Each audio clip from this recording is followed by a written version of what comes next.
Pas de repos pour les braves. La bataille avec l'opposition a commencé aujourd'hui pour Liz Truss.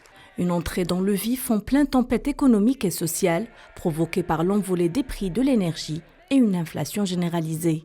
La nouvelle première ministre a promis de gouverner comme une conservatrice et de mettre en place un plan audacieux pour relancer l'économie. Je suis honorée de prendre ma place de première ministre dans cette maison et d'assumer des responsabilités à un moment crucial pour notre pays. Je suis déterminée à répondre aux besoins de tout le monde à travers notre Royaume-Uni.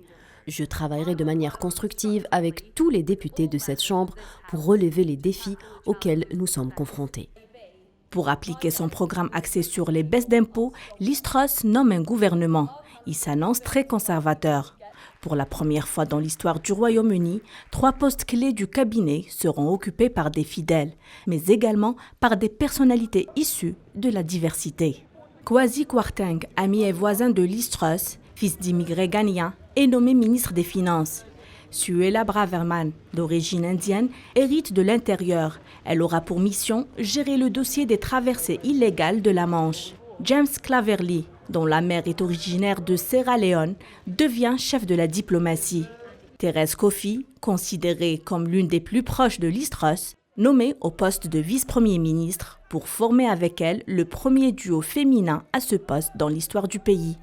Elle hérite également du portefeuille de ministre de la Santé. Seul Ben Wallace, très populaire, est maintenu à la défense.